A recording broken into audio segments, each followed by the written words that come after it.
नमस्कार, स्वागत है आपका। आप देख रहे हैं राष्ट्र प्रथम। मैं हूं आपके साथ वैष्णवी झा।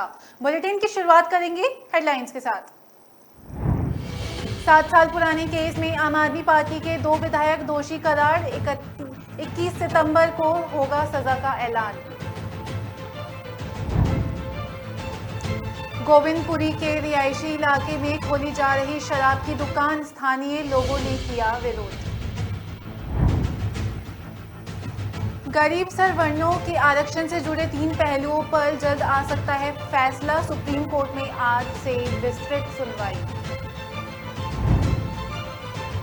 अब दिल्ली पुलिस हटाएगी अतिक्रमण। पुलिस आयुक्त ने थाना अध्यक्ष और डीसीपी से मांग का एक्शन प्लान। कुतुब मीनार में पूजा करने का मुद्दा आया सुर्खियों में। दायर याचिका पर आज होगी सुनवाई। अब खबरें जानेंगे विस्तार से। दिल्ली की एक अदालत ने आम आदमी पार्टी के विधायक अखिलेश पति त्रिपाठी और संजीव झा को 2015 में उत्तरी दिल्ली के बुराड़ी थाने में पुलिस कर्मियों पर हमला करने वाले भीड़ का हिस्सा लेने का दोषी ठहराया है। अतिरिक्त मुख्य मेट्रोपॉलिटन मजिस्ट्रेट वैभव मेहता ने दंगा करने और पुलिस थाने में पुलिस कर्मियों को नुकसान पहुंचाने के मामले में 15 अन्य लोगों को भी दोषी ठहराया है। विधायकों के अलावा अदालत ने बलराम झा, श्याम गोपाल गुप्ता, किशोर कुमार, ललित मिश्रा, जगदीश चंद्र जोशी, नरेंद्र सिंह रावत, नीरज पाठक, राजू मलिक, अशोक कुमार, रवि प्रकाश झा, इस्माइल इस्लाम, मनोज कुमार, विजय प्रताप सिंह, हीरा देवी और यशवंत को भी दोषी ठहराया। उन्हें भांडवी की धारा 146, 186 और 332 उनके कर्तव्य से रोकने के लिए चोट और धारा 149 के तहत अपराधों का दोषी पाया गया। अदालत 21 सितंबर को सजा के संबंध में सुनवाई करेगी, जहां उन्हें अधिकतम 3 साल की जेल हो सकती है। न्यायाधीश ने 7 सितंबर को पारित 149 पन्नों के आदेश में कहा, इस अदालत पर विचार है कि अभियोजन पक्ष संदेह से मेरे परे साबित करने में सक्षम है कि आरोपी व्यक्ति संजीव झा और अखिलेश पति त्रिपाठी गैर कानूनी सभा का हिस्सा थे और भीड़ का भी हिस्सा थे तथा उन्होंने नारेबाजी भी की थी, भीड़ को उकसाया था और उन्हें हिंसक होने के लिए प्रोत्साहित भी किया था, जिसके परिणाम स्वरूप भीड़ ने पथराव किया, जिससे कुछ पुलिस अधिकारियों को चोटें भी आई। दक्षिणी दिल्ली के गोविंदपुरी इलाके में गली नंबर 6 के बाहर खोली जा रही दुकानों के खिलाफ स्थानीय लोगों और आरडब्ल्यूए द्वारा विरोध प्रदर्शन किया गया। स्थानीय लोगों का कहना है कि ये एक रिहायशी इलाका है, जहां एक अलग अलग फ्लोर पर लगे अपने बड़े बुजुर्गों के साथ रहते हैं। लोगों ने कहा कि अगर इलाके में मंदिर, स्कूल, ऐसे में अब इलाके में शराब की दुकान भी खोल दी जाए, जिससे कि इलाके का माहौल खराब हो जाए। गली नंबर 6 और 7 के बीच दिल्ली सरकार द्वारा एक शराब की खोली जा रही है दुकान, जिसके खिलाफ स्थानीय लोग विरोध जता रहे हैं। जिस बिल्डिंग ग्राउंड फ्लोर पर यह दुकान खोली जा रही है, उसी बिल्डिंग के फर्स्ट फ्लोर पर रहने वाले अमेरिकन ने बताया कि वह इस बिल्डिंग के फर्स्ट फ्लोर पर अपने परिवार के साथ रहता है। उनके परिवार में उनका बेटा और माता पिता भी साथ रहते हैं। उनके बिल्डिंग के ठीक नीचे अब दिल्ली सरकार शराब की दुकान खोल रही है, जिससे इलाके का माहौल खराब होगा। उन्होंने आगे कहा कि आए दिन नशा करने, दारू पीने वाले लोग घर के नीचे इकट्ठा हुआ करेंगे, जिससे कि अपराध बढ़ने के चांसेस हैं।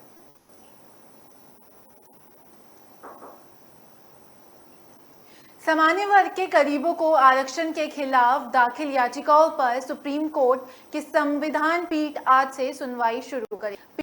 पिछले हफ्ते कोर्ट ने सुनवाई के मुख्य बिंदु पर तय कर दिए थे। मामले में एनजीओ, जनहित अभियान समेत 30 से अधिक याचिकाकर्ताओं ने कोर्ट का रुख किया। इन याचिकाओं में संविधान के अनुच्छेद 15 और 16 संशोधन जारी को चुनौती दी गई। सुप्रीम कोर्ट की तरफ से तय 50% तक ही आरक्षण की सीमा का उल्लंघन भी हवाला दिया गया। सुप्रीम कोर्ट में उच्च शिक्षा और जनता के मुद्दों में आर्थिक रूप से कमजोर वर्ग के आरक्षण संवैधानिक वैधता से संबंधित मामले में आज से बहस शुरू होगी।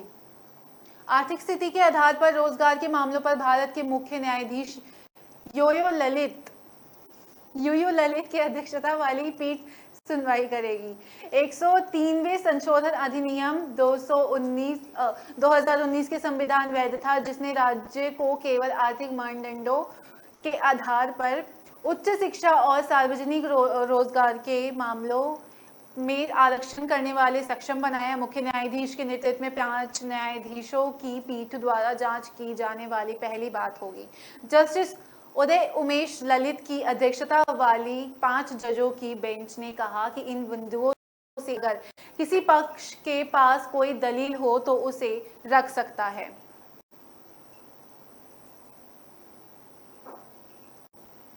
राजधानी दिल्ली में दिल्ली नगर निगम और डीडीए के अतिक्रमण हटाते हुए देखा और सुना होगा, मगर अब दिल्ली पुलिस भी दिल्ली से अतिक्रमण हटाएगी। दिल्ली पुलिस आयुक्त संजय अरोड़ा ने सभी जिले डीसीपी और थाना अध्यक्षों के फुटपाथ और सड़क से अतिक्रमण हटाने एक्शन प्लान मांगा है। पुलिस आयुक्त ने 3 महीनों में अतिक्रमण को हटाने का आदेश दिए गए। पुलिस आयुक्त ने सोमवार को इसकी जानकारी दिल्ली के उपराज्यपाल वीके सक्सेना को दी है। इसे दिल्ली पुलिस ने अब तक की सबसे बड़ी कार्रवाई बताया। दिल्ली पुलिस के एक वरिष्ठ अधिकारी ने बताया कि पुलिस आयुक्त संजय अरोड़ा के सड़कों और फुटपाथ से अतिक्रमण हटाने के आदेश दिए हैं। अतिक्रमण हटाने से जहां ट्रैफिक जाम से मुक्ति मिलेगी, वहीं फुटपाथ खाली होने से लोगों को आसानी से वो आ जा सकेंगे। पुलिस आयुक्त ने कहा कि अतिक्रमण हटाने के अभियान में एमसीडी और डीडीए आदि संबंधी एजेंसियों को साथ लिया जाए। अगर ये एजेंसियां साथ नहीं आती तब भी दिल्ली पुलिस अतिक्रमण हटाएगी। पुलिस आयुक्त ने जिला डीसीपी को आदेश दिए कि जिले डीसीपी ने सभी थाना अध्यक्षों को बोला है। पुलिस आयुक्त ने सभी जिले डीसीपी और थाना अध्यक्ष से अतिक्रमण हटाने का एक्शन प्लान मांगा।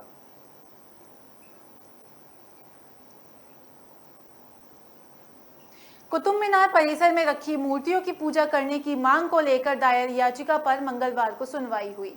दिल्ली के साकेत कोर्ट में सुनवाई को लेकर महेंद्र ध्वज प्रसाद सिंह ने कहा कि उन्हें इस मामले में पार्टी बनाया जाए। उनका दावा है कि कुतुब मीनार जिस जमीन पर बना है वह उनके परिवार की है, इसलिए कुतुब मीनार के आसपास की जमीन पर निर्णय लेने का अधिकार सरकार के पास नहीं है। वो भारतीय पुरातत्व सर्वेक्षण इन याचिकाओं का विरोध कर रहे हैं। कुतुब मीनार देश की प्रमुख ऐतिहासिक इमारतों में से एक है। कुतुब मीनार के आसपास स्थित कई अन्य स्मारकों से घिरा हुआ इस पूरे परिसर को कुतुब मीनार परिसर कहते हैं। वीएचपी के राष्ट्रीय प्रवक्ता विनोद संबल ने दावा किया कि ऐतिहासिक स्ट्रक्चर हिंदू शासकों के समय में भगवान विष्णु के मंदिर पर बनाया गया था। बंसल ने दावा किया कि जब मुस्लिम शासक यहां पर आए तब उन्होंने 27 हिंदू और जैन मंदिरों को तोड़कर इसके कुछ हिस्सों पुनः निर्माण कराया। साथ ही इसका नाम बदलकर कुव्वत उल इस्लाम मस्जिद कर दिया गया। उन्होंने आगे कहा कि जबकि यह वास्तव में विष्णु मंदिर पर बना विष्णु स्तंभ था। वीएचपी ने दावा किया कि मुस्लिम शासकों ने इसका निर्माण नहीं कराया, बल्कि इसे हिंदू शासकों ने बनवाया था। यूनाइटेड हिंदू फ्रंट ने भी इसके एक याचिका दाखिल की। याचिका में कहा गया था कि कुतुब मीनार स्थित कुव्वत उल इस्लाम मस्जिद को हिंदू और जैन धर्म के 27 मंदिरों को तोड़कर बनाया गया है।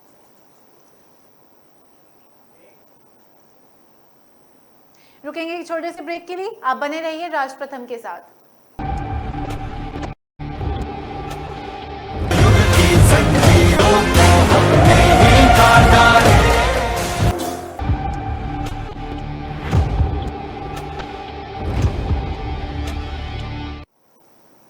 ब्रेक के बाद स्वागत है आपका। रुक करेंगे अगली खबर का। सुप्रीम कोर्ट में हिजाब बैन मामले में सुनवाई के दौरान मुस्लिम पक्ष का रुख अचानक बदला हुआ दिखा। मुस्लिम पक्ष की ओर से कहा गया कि कोर्ट अरबी में पर्याप्त कुशल नहीं होने के कारण कुरान की व्याख्या करने में नहीं है। तर्क दिया कि कुरान की व्याख्या करके इस्लाम के लिए हिजाब की अनिवार्यता का निर्धारण करने की बजाय को हिजाब को एक व्यक्तिगत महिला के अधिकार के रूप में देखना चाहिए। महिला अपनी गोपनीयता, गरिमा और पहचान की रक्षा के लिए इसे चुन सके। सोमवार को सुप्रीम कोर्ट में सुनवाई के दौरान कहा गया कि कोर्ट के पास कोई विशेषज्ञता नहीं है, इसलिए उन्हें कुरान की व्याख्या में नहीं जाना चाहिए था। मुस्लिम पक्ष की ओर से ये नई दलीलें पेश की गई। इससे पहले ये तर्क दिया गया था कि हिजाब इस्लाम के लिए आवश्यक है। याचिकाकर्ता ने तर्क दिया था कि इस्लाम के 5 मूल सिद्धांतों नमाज, हज, रोज़ा, ज़कात और ईमान का पालन अनिवार्य नहीं है। इस तर्क के बाद कोर्ट की ओर से ये जानने की कोशिश हुई कि आखिर हिजाब फिर कैसे अनिवार्य हो गया। जस्टिस हेमंत कुमार और जस्टिस सुधांशु धूलिया की बेंच ने फातिमा बुशरा नाम का एक याचिकाकर्ता के वकील मोहम्मद निजामुद्दीन पाशा से ये सवाल किया गया। यूसुफ मुशला ने कहा कि अमृतधारी सिख लड़कियां भी पगड़ी पहनती हैं, इसे शैक्षणिक संस्थान में पहनने के उनके अधिकार की भी उतनी ही रक्षा की जानी चाहिए जितनी मुस्लिम महिलाओं के स्कार्फ हिजाब पहनने की। हम व्यक्तिगत अधिकारों से चिंतित है। क्या हिजाब इस्लाम के लिए आवश्यक है? ये याचिकाओं के इन बेंचों में कोई सवाल नहीं है। मुशला ने कहा कि मैं नहीं चाहता कि अदालत इस्लाम के लिए हिजाब की अनिवार्यता की जांच करे।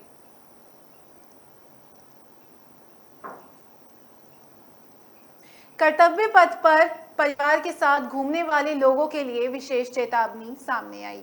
अगर किसी को कर्तव्य पथ पर गंदगी फैलाते हुए या फिर उसके खिलाफ एनटीएमसी एक्शन लेगी। इसके अलावा एनफोर्समेंट विभाग के अफसरों ने सेंट्रल विस्टा और कर्तव्य पथ के आसपास अवैध रूप से खड़े रेहड़ी पटरी, खोखे और प्रचार सामग्री जब्त किए हैं।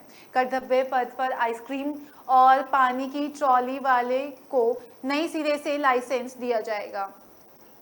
एनटीएमसी अफसरों के अनुसार शनिवार से लेकर सोमवार तक करीब 17 लोगों का चालान कर्तव्य पथ पर गंदगी फैलाने को लेकर किया गया। 50 रुपए से 2000 रुपए तक चालान किया गया। एनडीएमसी ने लोगों से अपील की है कि वे कर्तव्य पथ पर गंदगी ना फैलाएं। जिन लोगों का चालान किया गया है उनमें किसी की थूकने के लिए तो किसी को खाना खाकर गंदगी फैलाने के लिए किया गया है। एनडीएमसी उपाध्यक्ष सतीश ने के अनुसार कर्तव्य पथ पर आइसक्रीम और वाटर ट्रॉली के लिए 6 वेंडिंग जोन बनाए गए हैं। प्रत्येक वेंडिंग जोन में 15 आइसक्रीम और 5 वाटर ट्रॉली लगाई जाएंगी। इस तरह से 6 वेंडिंग जोन में कुल 120 वाटर और आइसक्रीम ट्रॉली के लिए लाइसेंस दिया जाएगा। उनका कहना है कि लाइसेंस देने की प्रक्रिया भी एनटीएमसी के तहत शुरू कर दी जाएगी। इंडिया गेट और कर्तव्य पथ के आसपास अगर किसी ने पोस्टर बैनर लगाया तो उसके खिलाफ भी कार्रवाई की जाए। इस कार्रवाई के लिए एनफोर्समेंट डिपार्टमेंट के कर्मचारियों के साथ 50 सिक्योरिटी ऑफिशियल की ड्यूटी लगाई गई है।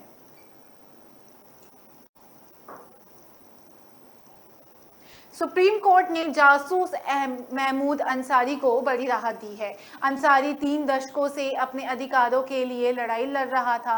अब 75 साल के हो चुके महमूद का दावा है कि वे जासूस के आरोप में पाकिस्तान की जेल में 14 साल से बंद रहे थे। शीर्ष अदालत ने केंद्र सरकार को उन्हें 10 लाख रुपए मुआवजे देने का आदेश दिया। 75 साल के महमूद अंसारी अब राजस्थान के कोटा में रह रहे हैं। चीफ जस्टिस यूयू ललित और जस्टिस एस रविंद्र भट्ट की बेंच ने यह आदेश दिया है। कोर्ट ने कहा कि वह उनके दावों पर विचार व्यक्त नहीं कर रही है, बल्कि पूरे दृष्टिकोण को देखते हुए ये आदेश दिया है। बता दें कि महमूद की तरफ से दायर याचिका में कहा गया कि याचिकाकर्ता ने पाकिस्तान की जेल से पत्र लिखकर अपने विभाग के साथ साथ भारत के गृह मंत्री को भी जानकारी दी थी। उन्होंने अपनी छुट्टी के लिए भी एप्लीकेशन दिया था।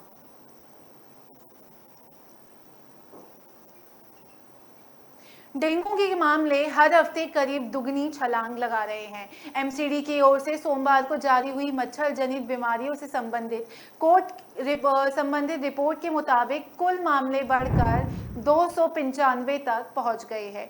पिछले 3 हफ्तों तक गौर करें तो 21 से 27 अगस्त के बीच 26, 28 अगस्त तक 3 और सितंबर के बीच 39 और 4 से 10 सितंबर के बीच 91 डेंगू के नए मामले दर्ज किए गए हैं। मलेरिया के भी पिछले हफ्ते 14 नए मामले सामने आए। दिल्ली में हर साल जुलाई में मच्छर जनित बीमारियां बढ़ने लगती है। खासकर डेंगू के मामले इस मौसम में तेजी से बढ़ने लगते हैं। निगम के जन स्वास्थ्य के विशेषज्ञों के इस साल दिल्ली मौसम को मच्छरों के प्रजनन के लिए अनुकूल बताया। इस साल जुलाई महीने में डेंगू के कुल 26 मामले सामने आए थे, जबकि अगस्त में ये बढ़कर 75 पहुंच गए थे और केवल 10 सितंबर तक 91 मामले दर्ज किए गए। इस महीने डेंगू के मामले 100 के पार होने की आशंका जताई। दिल्ली में मंकी पॉक्स का 7वां मरीज पॉजिटिव सामने आया। लक्षण पाए जाने के बाद शुक्रवार को एक युवक को अस्पताल में भर्ती किया गया था। सोमवार की उसकी रिपोर्ट पॉजिटिव आई है। दिल्ली में अभी तक मंकी पॉक्स के 7 मरीज मिल चुके हैं। इनमें से 5 मरीजों को अस्पताल से छुट्टी मिली है, जबकि 2 मरीज अस्पताल में भर्ती है। इस संबंध में लोकनायक अस्पताल के चिकित्सा निदेशालक डॉक्टर सुरेश कुमार ने बताया कि सोमवार को एक युवक की रिपोर्ट पॉजिटिव आई। उन्होंने कहा कि मंकी पॉक्स से संक्रमित अस्पताल में एक महिला और एक पुरुष भी भर्ती है। कहा कि अस्पताल में भर्ती मंकी पॉक्स की दोनों मरीजों की हालत स्थिर है। वे दिल्ली के मामले घट रहे हैं। जांच कम होने से सोमवार को कोरोना से संक्रमित मरीजों की संख्या 65 रही। दिल्ली के स्वास्थ्य विभाग के मुताबिक कोरोना के मामले सामने आए। 160 को स्वस्थ होने के अस्पताल आइसोलेशन से छुट्टी कर दी गई। वहीं एक मरीज ने कोरोना के कारण दम तोड़ दिया। 134 किया गया, जिसमें 1.83% संक्रमित पाए गए। रुकेंगे एक छोटे से ब्रेक के लिए। आप बने रहिए राज प्रथम के साथ।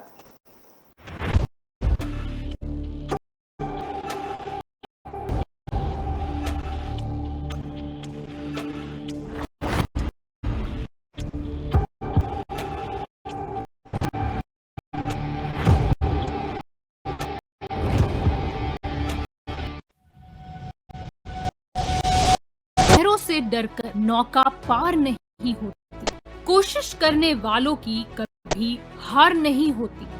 नन्ही चींटी जब दाना लेती है, दीवारों पर 100 बार फिसलती है। मन का विश्वास रगों में साहस भरता है। चढ़कर गिरना, गिरकर चढ़ना न अखरता है। आखिर उसकी मेहनत बेकार नहीं होती। कोशिश करने वालों की कभी हार नहीं होती। डुबकी या सिंधु में गोताखोर लगाता, जा जाकर खाली हाथ लौट कर आता। मिलते नहीं सहज ही मोती गहरे पानी में, बढ़ता 2 गुना उत्साह इसी हैरानी में। मुट्ठी उसकी खाली हर बार नहीं होती। कोशिश करने वालों की कभी हार नहीं होती। असफलता एक चुनौती है, इसे स्वीकार करो। क्या कमी रह गई देखो और सुधार करो। जब तक न सफल हो नींद चैन को त्यागो तो, संघर्ष का मैदान छोड़कर मत भागो तो। कुछ किए बिना ही जय जयकार नहीं होती। कोशिश करने वालों की कभी हार नहीं होती। कुछ नया करो।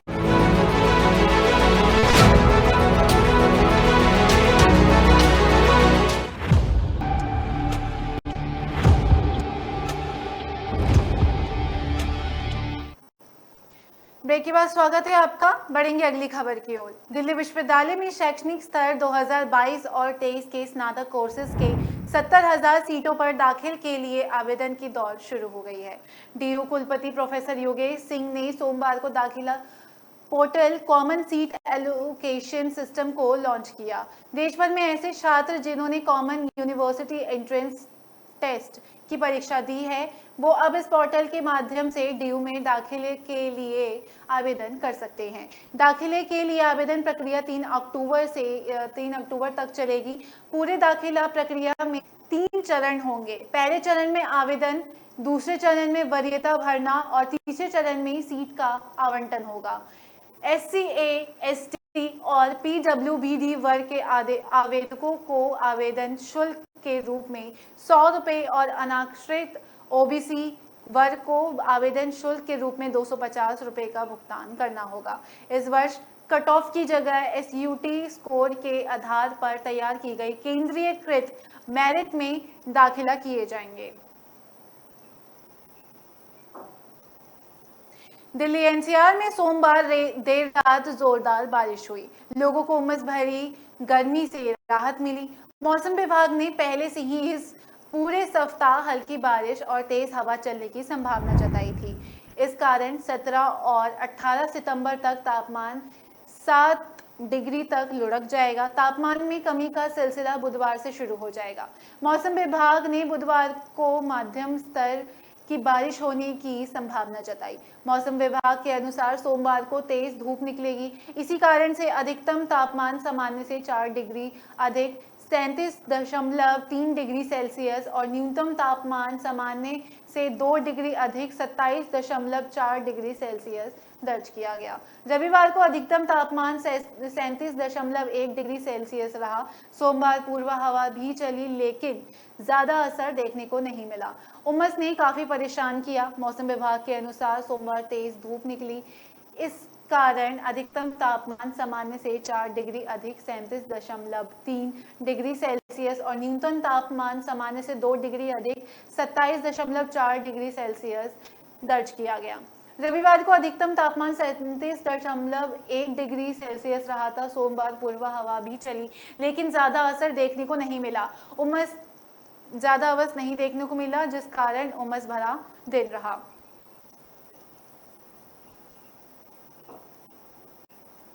जेएनयू के अध्यापकों ने पीजी कोर्सेज के लिए विकल्पीय प्रश्न के लिए विचार पर आपत्ति जताई। रिपोर्ट्स के अनुसार जवाहरलाल नेहरू विश्वविद्यालय शिक्षक संघ ने सोमवार को प्रेस कॉन्फ्रेंस कर विश्वविद्यालय के प्रवेश प्रक्रिया पर यूनिवर्सिटी एंट्रेंस टेस्ट के प्रतिकूल प्रभावों पर प्रकाश डाला।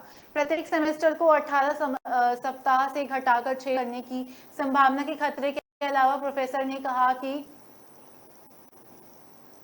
पोस्ट ग्रेजुएट और शोध स्तरों पर प्रवेश केवल विज्ञान और सामाजिक विज्ञान दोनों के लिए बहुविकल्पीय प्रश्न पैटर्न पर आधारित नहीं हो सकते।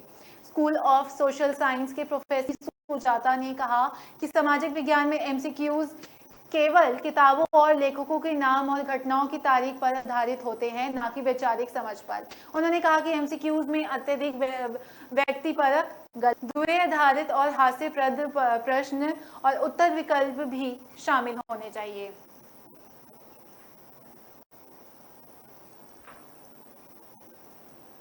देश की राजधानी में दिल्ली की रामलीला को इस बार पूरे उत्साह और भव्यता से मनाने की तैयारी चल रही है। दरअसल कोरोना महामारी के चलते 2 साल तक प्रभावित ये रामलीला रही थी। लाल किला परिसर में होने वाली लव कुश लीला कमेटी के रामलीला इस वर्ष भी फिल्म और टेलीविजन जगत के कलाकारों से सजी रहेगी। इस बार रावण का वध सुपरहिट फिल्म बाहुबली की प्रसिद्ध अभिनेता प्रभास के तीरों से होगा। माना जा रहा है कि रामलीला में पहली बार साउथ की धमक एंटरटेनमेंट मीडिया पर बॉलीवुड फिल्मों के बहिष्कारों और साउथ की फिल्मों को पसंद करने और ट्रेंड के बीच में दर्शकों के लिए यादगार रहेगी। बता दें कि लीला टीवी और फिल्म कलाकारों की ओर से मंचन के लिए पहले ही मशहूर है। इस बार यहाँ टीवी सीरियल राम के किरदार में निभा चुके अभिनेता राघव तिवारी, इसी सीरियल में किरदार निभा चुकी सीता के रोल में देवलीना चटर्जी और जय हनुमान सीरियल में रोल निभा चुके हनुमान बने निर्भय वधवा हनुमान जी की भूमिका निभाएंगे। इस तरह टीवी कलाकार अरुण मंडोला लक्ष्मण, अखिलेंद्र मिश्र रावण और अभिनेत्री अमृता नांगिया मंदोदरी का किरदार निभाएंगी। दिल्ली के सांसद मनोज तिवारी केवट और अभिनेता अशरानी नारद की भूमिका में रहेंगे। इस रामलीला की तैयारी के लिए हो रहे मंच की ऊंचाई भी खास होगी। अयोध्या में बन रहे भव्य राम की तैयारी मंदिर की प्रतिकृति में तैयार हो रही। इस रामलीला के मंच के संबंध में दावा किया जा रहा है कि वो सबसे ऊंचा रामलीला का मंच होगा। इसकी ऊंचाई 100 फीट होगी। पहली बार 3 मंजिला मंच तैयार होगा।